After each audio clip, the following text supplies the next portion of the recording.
Hey, what's going on, cash flow hackers? It's Chris with Life 180, and today we are going to do something really fun. We are going to look at an Inforce illustration with National Life Group. Now, not just an Inforce, but I've got the original illustration and I have an Inforce illustration to go along with it. This policy is over 8 years old, and I want to go through this, and I promise you, by the time I get to the end of this video, you are going to understand the dangers of index universal life. I know I get criticized all the time by people saying, oh, Chris, you just don't understand. As long as these policies were designed properly, there's no problem. Well, in this episode, I'm going to walk you through on the Inforce illustration, comparing it to the original illustration, and show you why no matter what happens, no matter whether it was designed properly or not, these policies are going to underperform long-term compared to what you were purchasing, compared to what you thought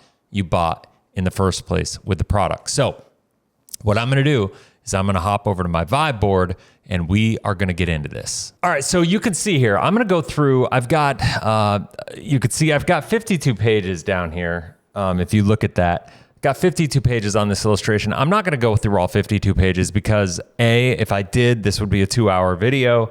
And B, I want to focus on the parts that are going to bring the most value to you as far as your understanding about how these things really work.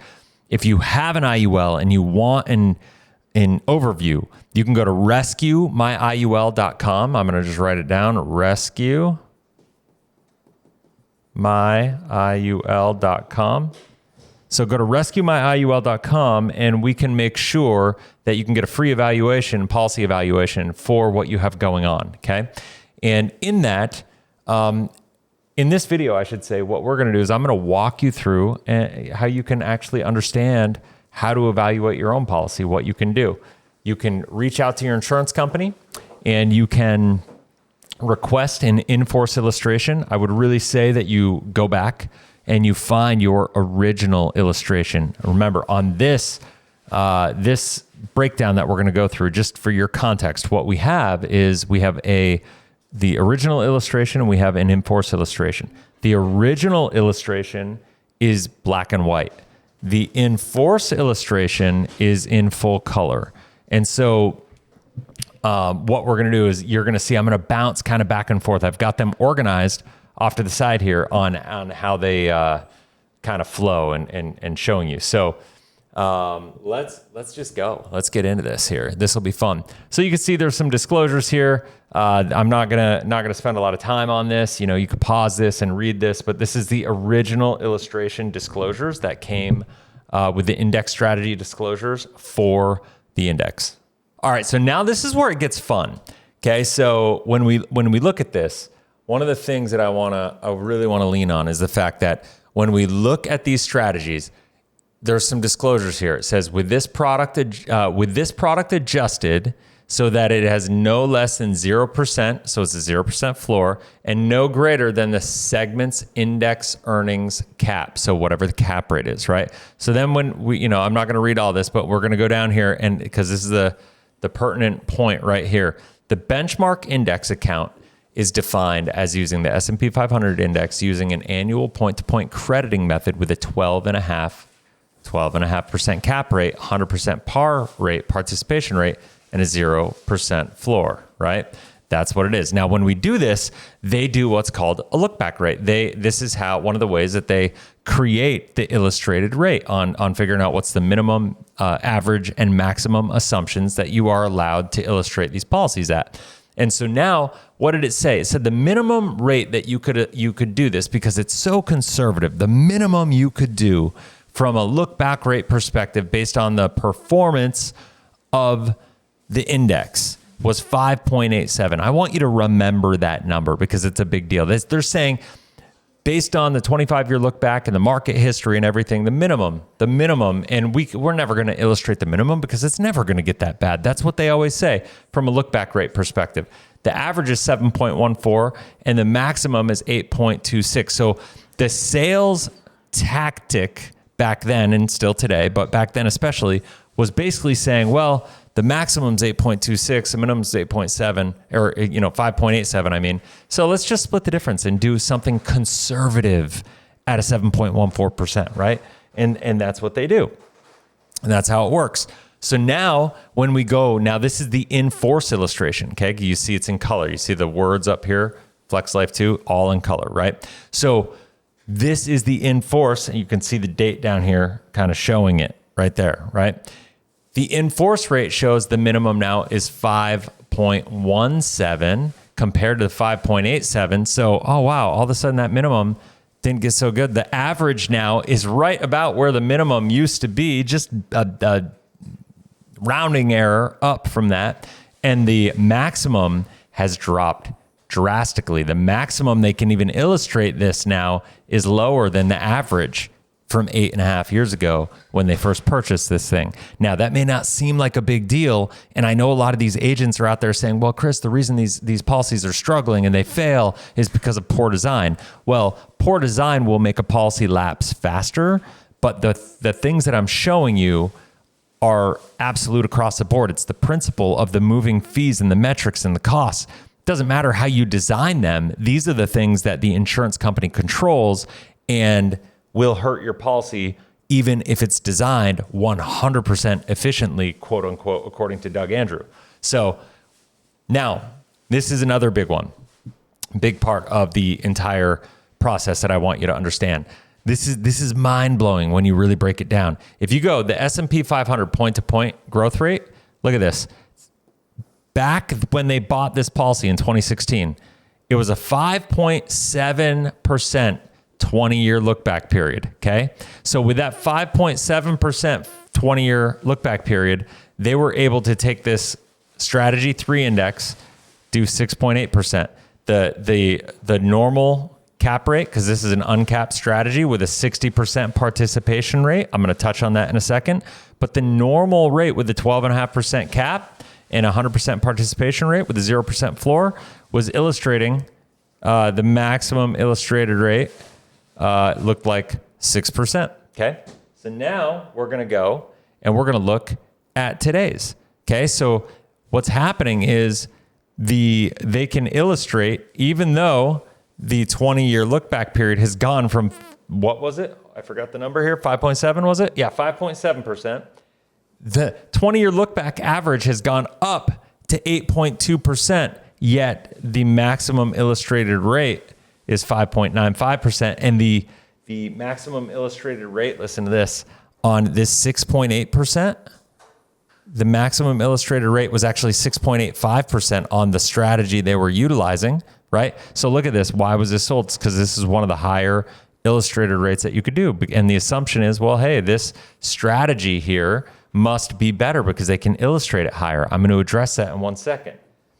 But the bottom line is now we look strategy 3, same thing. The par rate has dropped from 60% down to 40%. The participation rate has dropped. I want to point out the 12.5% cap rate has dropped to 9.25. Let's just take a look at some of the other ones here and just see what they've done. No cap, 120% participation rate on index strategy 4 has gone to index strategy 4 has gone from 120% participation rate down to an 80% participation rate. So these maximum illustrated rates have dropped significantly, even though the 20-year average has increased significantly. Why is that the case? And why, and this is the point. It doesn't matter if I design this as efficiently as I possibly can, or if it's just target funded. The bottom line is these metrics, these are the numbers that are going to ultimately impact the long-term growth potential of these policies. Okay. Now, here's what I want to show you. And this is what I want to spend just a moment kind of educating you about. And this is, and I'm going to slide this over here so I can write this out a little bit. But the idea here is that we have 5 different indexing strategies. Okay. So with the 5 different indexes, the idea is that, well, we have different potential illustration rates, right? So illustration rates, we also have 5 different illustration rates. So if we have 5 different illustration rates, that would assume that there's different values and that maybe there's different risks or whatever with each illustration rate. But the thing to understand here is that it makes no sense, because if you understand the flow of money, you understand that these rates have absolutely nothing to do with how they're actually going to be performing. These life insurance companies set these policies up, and they use illustrations as, we'll just call it illustration warfare, to make it look like they're going to perform a certain way so they can sell. It's a selling tactic. That's all it is. They know there's a lack of, I'll say it this way, there's a massive lack of good faith on these illustrations for people to be able to trust. And a lot of people do trust these because they say, wow, this is a life insurance company. They got to be honest. But the bottom line is nothing could be further from the truth in this situation. These companies know that these numbers, they knew when they had these numbers on the illustration at 6% as a maximum illustrated rate, 6.85, 7.13, right? They knew that those were never going to pull through. They've dropped to 5.95, 4.83, 5.01. They've been dropping significantly. Why is that the case? How did they know that those were going to drop? Well, and why are they even allowed, I should say, to even make them different here? Well, I'll show you. I'm not going to show you why they're allowed, but I'll show you why it's not the case. How about that? So this is the deal. Money goes and it pays for the life insurance premium, okay? So your money goes into life insurance premium. A portion of that money goes to the cost of insurance, and a portion of that money goes into the cash value fund, which is really just going into the general fund of the life insurance company, okay? So this is how it gets broken down. A portion of the money goes into the cost of insurance, and a portion of the money goes into the cash value of the policy, which is invested in the general fund, which is then going to create a percentage rate of return, right? That percentage rate of return is going to create an options budget. And then they're going to go and they're going to buy call options. But here's what I want. So when the call options are going to be based on, the cost of the options. So they have an options budget, and then the call options, there's going to be a cost of the actual options. Now, the cost of the options is going to fluctuate in different markets based on supply and demand, basically. I mean, to keep it simple, right? So options costs will fluctuate. The options budget is going to fluctuate based on the performance of the general fund, which is very tied to bond rates and the federal funds rate and things of that nature. So if we have three moving parts, which is we have the funding premium, how much money is going into the general fund, we have the rate of return in the general fund, and we have the cost of options, right? So those are the three things. We have money into policy. We have options. We have the options budget, which is general fund performance derived. And then we have options cost. These are the three things that will dictate how your policy performs. All these agents are going out there saying, hey, I want you to look at this. I want you to look at this 20-year look back, right? And they say, look at this look back period, or they go through this whole system, and they say they want you to look at these numbers, and they try to get you to focus on all this, and they say, wow, look how conservative these numbers are based on this. And when you understand that you can earn up to 12% and you can't lose money, and it's 100% participation rate, or what if the market went way up and you could get 60% of it, but you could never lose? Would you be willing to give up 40% of the upside if you knew you could never lose? And they show you these numbers, and it can illustrate like this, and it looks really good. The bottom line is, it doesn't matter if you're using this strategy or this strategy or this strategy. It doesn't matter at all, because the bottom line is they're all dealing with the same index. We have the same money going into the policy, and I'm assuming that they're paying the same depending on what option they choose. And we have the same options budget coming out of the general fund because the money flows there first. And then the options cost, the only variable in this equation would have been had they gone with the MSCI option strategy, was option number 5. Everything else is based on the S&P 500. That's it. They're all S&P 500. So the options costs are all going to be the same. So why would the results long-term be any different? Now, I'm not going to dispute the fact that maybe the par rate here could be a little higher, or the participation rate here, like at 40%, if we have a 35% rate of return one year, and 40% of that, will get you 14, 15% as far as a return in your policy compared to maybe a 9% cap rate. So yeah, you can have a bigger year in this policy on a year-to-year basis, but the bottom line is you're not buying this from a year-to-year perspective. You're buying this for a long-term wealth creation perspective. That's why most people are leveraging these policies and thinking these policies are going to work for them, right?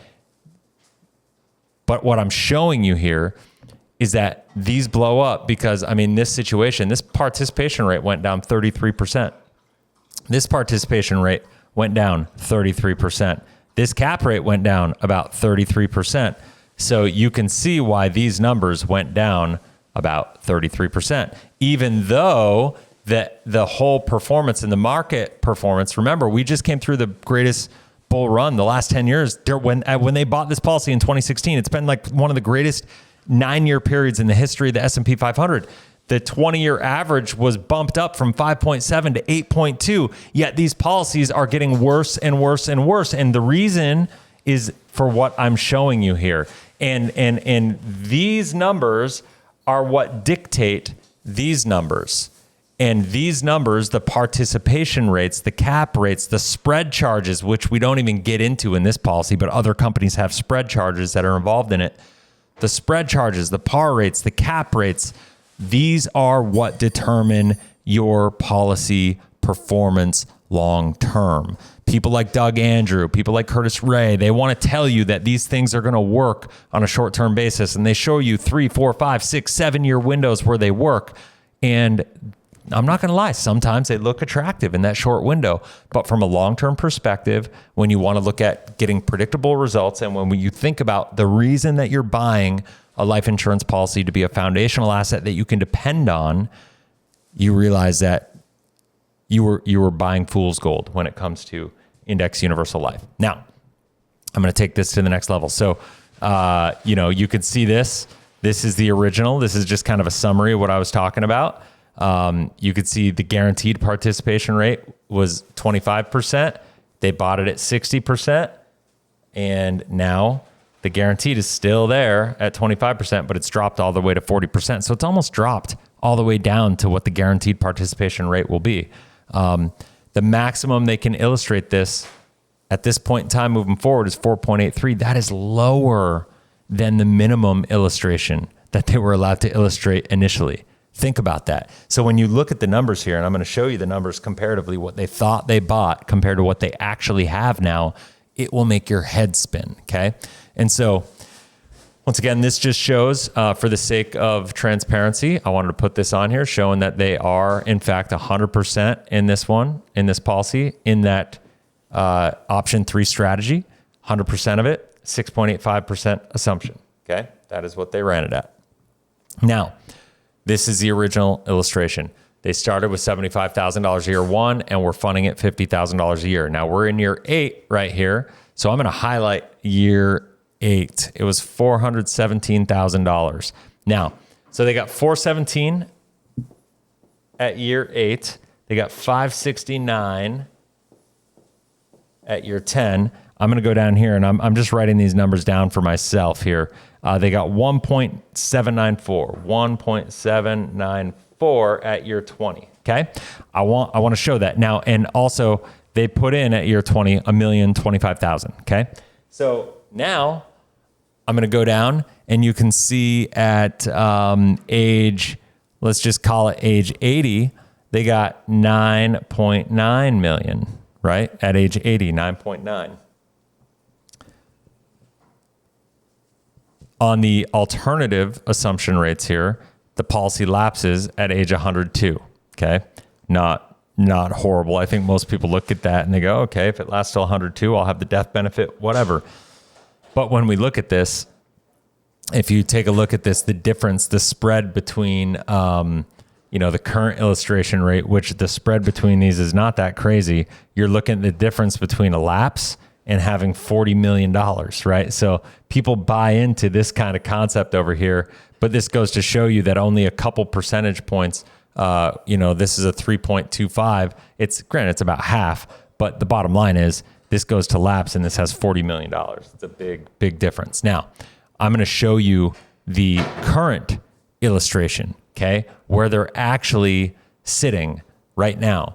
So their current surrender value is $392, but they have $413, okay? So $413,000. Now, what did they have before? I'm gonna go back a little bit and find it. 413. They had 417 at year 8. So that's actually, man, that looks really good, right? That would make you believe like, holy smokes, this policy is actually not that far off. So most people would look at this. Actually, that's surrender value, 437 they said. So I was looking at surrender value. 437, that's still not that bad, right? Like, so we look at that and we go, all right, if in fact my policy value is 437 is what I thought I bought, and I'm trying to find the page here. Let's see, there we go. 437 is what I thought I bought, and I only have 413. That's still like only 20 grand. We're putting hundreds of thousands of dollars into this thing. The challenge is this: it's 20 grand under what you thought you had. And the market, like we showed, the market has gone from a 5.7% 20-year look back to an 8.2% 20-year look back. So the market has grown significantly, yet you didn't capture the upside. So they promise upside potential in these things, but you're 20 plus grand behind in this scenario. You have 679 at year 10 compared to the 700 something.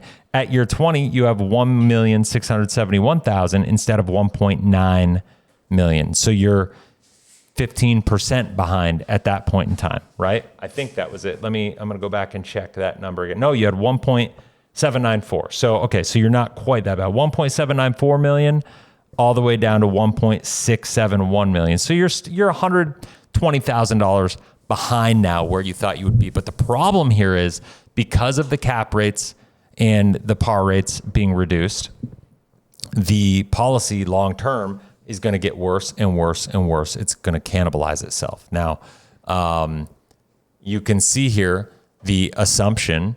Also, I want to make sure to point this out. The original illustration, the weighted average on the alternative rate, right? They illustrate it at 4.6.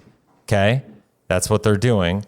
What did they illustrate the other one at? What did they illustrate I don't think they put the illustration rate up in this area, but you can see the weighted average was 3.25. The weighted average on the new illustration, the Inforce illustration, is 2.6, but it's an illustrator rate 4.6. Okay.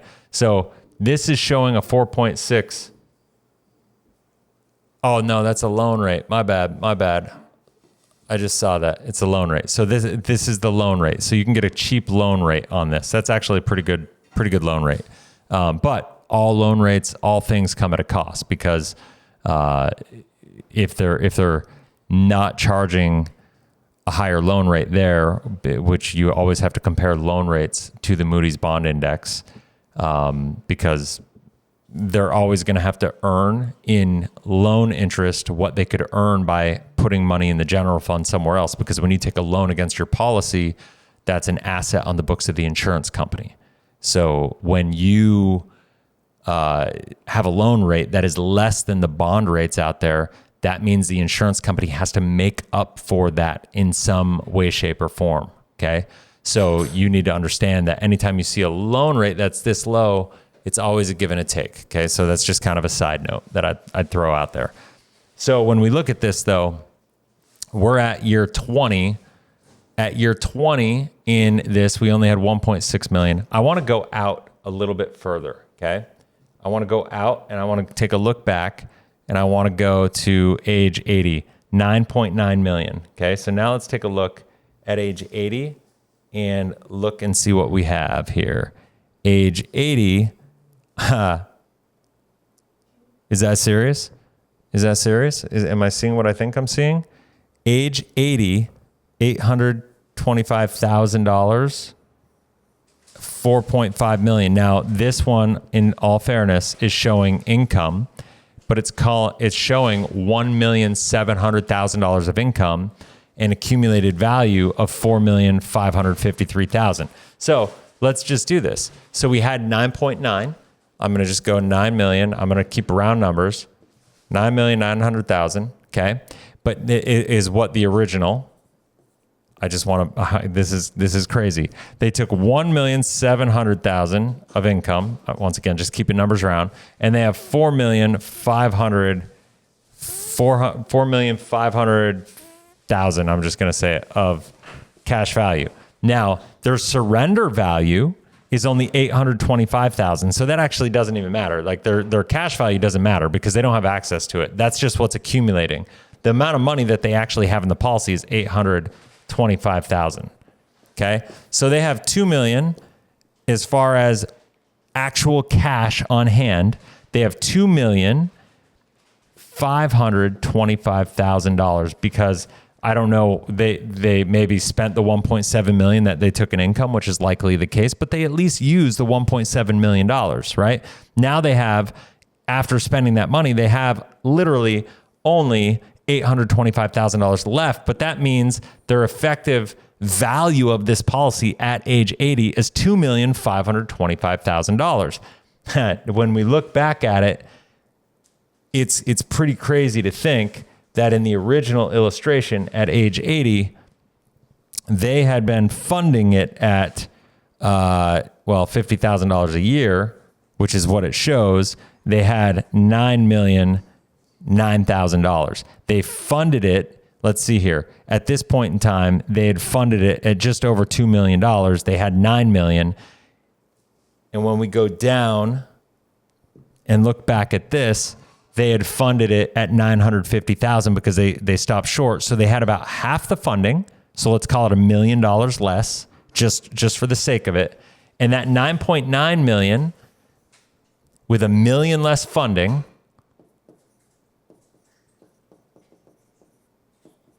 okay, which in all things, being equal, that should be about 8.9 million that you have, in my guess, or maybe let's call it 8 million for the sake of it. Maybe you lose some growth or something of that nature. It would be $8 million if you lost maybe 20% of this because you funded it $1 million less. Well, you don't have 8 million because of the loans, because of the way all these things work, and because of the fact that they've reduced the cap rates, the par rates, and the way that this policy is growing over a long period of time. All of a sudden, this policy does not have a good setup for it. You're just moments away from this thing lapsing at the same time, because now you can see that the 825 goes to 696, goes to 568, goes to 441, and you could see the death benefit dropping and dropping and dropping and dropping as time goes on as well, because the cost of insurance is going up every single year. Even though you're supposed to be making money on the accumulated value, which you would be in this situation, the income is cannibalizing this policy, and it's just going to get bad. Now, what happens here is they show you stopping income, and in a perfect world, they're going to show you saying that, oh, this is just going to go up magically. All of a sudden, it's been going down. You stop paying the income or taking the income, and this money is going to just grow all the way back up, and it's going to be magically replenishing of it.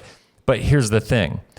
You now only have $57,000. If at age 87, the market has a down year, you have a negative year, or even a flat year, you have an outstanding loan balance of the accumulated loan value minus this. So you have an outstanding loan balance of about $6.4 million. Let's call it 4.6%. 4, 8, 12, 16, 20. It's like $200-something thousand. So in this situation, if at age 87, this happened, and by the way, this is showing that this has never happened, that the market was never down, never flat, never anything except for above by 50 basis points above the loan rate, which is 4.6. So it's assuming that this policy is going to be growing at 5.1% every single year on all outstanding loan amounts, which we all know is not going to happen, right? All it takes is this 1 year at 87 and you're going to have the cost of insurance that you're going to owe, which is going to be more than the $57,000. And you're going to have an outstanding loan balance due of about $240,000 plus. And if you can't cut the check for that, which will be about $300K, if you can't cut that check, this policy lapses and you get nothing. Okay. This is where this stuff gets really disgusting. All the while though, they show you, oh, look at this thing. It just builds all the way back up. No, it doesn't. These things, and I like the one thing I would bank my career on is the fact that if you start taking income from this, let's see what age they started taking income. They started taking income, it looks like about age 65. Yeah, 66, they started taking income. So this is where the income starts, right here. And when this happens, right, on the illustration, when they start taking income, you can see this is where the gap starts happening, the accumulated value and the surrender value, and this number gets bigger. The gap between these two numbers is the outstanding loan balance. That they're going to owe 4.6%. So every year the stock market, the S&P 500, does under 4.6%, or their policy is not credited 4.6%, which is going to be a fair amount of the time. It's over 35% of the time that happens. If that happens, they have extra expenses that are going to come out of this policy that are going to make it all perform worse. But they don't show that here. They show 50 basis points of positive arbitrage every single year on all outstanding loan balances, right? That's how these illustrations look so attractive. That's how people like MPI, Curtis Ray, Doug Andrew, this is how David McKnight makes his alert plan look really good. This is how Dan Thompson and his flex method look really good. It's all shadow games. It's all smoke and mirrors. And it is designed to separate you from your money, for them to make big commissions. And you need to understand that it's not how it works. Kyle Busch, the NASCAR driver who just, filed a lawsuit against Pacific Life. This is a lack of good faith. These are the numbers that people look at, and they just assume that there's got to be some sort of moral standard behind these numbers because it's a life insurance company putting them on paper. And after all, life insurance companies got to have some sort of moral values to them, right? The answer is no. The answer is no. There is a massive, massive lack of good faith in misrepresentation by the companies. And it starts from the companies and goes down. And I will say that agents are misrepresenting, but I think a lot of agents actually believe in what they're talking about because the companies are training them that this is the way it works, right? Now, I want to end with this, and I want to talk about the fact that people will say, well, this policy was not funded properly. Well, I will agree with that. This policy was not funded completely properly. I want to speak to that for a second. This policy was funded at $75,000 a year for the first year with a front load. And then it was $50,000 a year after that. So the guideline level premium was $75,794. So they could have really funded it more. So from that perspective, it's underfunded. However, when you look at the way most insurance companies sell these, they try to sell them based on target premium. Now, obviously, I think most people that would say you don't design a policy properly by target funding it. Well, $31,000, this is higher than the target funding. This is the number that the insurance companies would like you to sell it at because, that's where they mitigate most of their risk. Good IUL agents are going to sell at this number, and they're going to tell you that the major problem in this policy is the only problem they're going to tell you with this policy is the fact that they just didn't fund it at this number, that because of the fact they funded it at 50,000, that's where the problems came from, is the gap between that and this. But the bottom line is, I showed you the numbers. I showed you the metrics. I showed you the reduction in cap rates, the reduction in par rates, the fact that the fees and everything went up. Even while the market was performing better, these policies got worse. So for a product that promises upside potential and downside protection, this policy performed worse and worse and worse in the greatest bull run in the history of the S&P 500. So I hope that makes sense. I hope that adds value. I hope it gives you clarity on how these things work. If you have an IUL, if you're an agent that is looking or has been selling IUL, and you bought into this story, and now you're kind of realizing that there's something about this that just doesn't line up. Your spidey senses, your intuition are telling you that maybe you need to dive deeper into this. I would really encourage you to go to rescuemyiul.com, and we have a plethora of resources for you to go and learn, educate yourself. If you have a policy yourself and you're looking for a review, if you're in a situation like what I just showed you, I would really encourage you, reach out to us. We can give you a free evaluation and let you know what the best path forward for you is. And so that's it for now. If you found value in this, please comment in the comment section below. Tell me what your biggest takeaway is for you. If you like this video, if you know anybody that you think would benefit from this video, please share it, get it out there. I think a lot of people need to see this. There's so many people that are getting hurt. Middle class is getting destroyed right now by IUL salespeople going out there and misrepresenting what this is. So that's it for now. Till next video, have a blessed and inspirational day. We'll talk soon. See ya.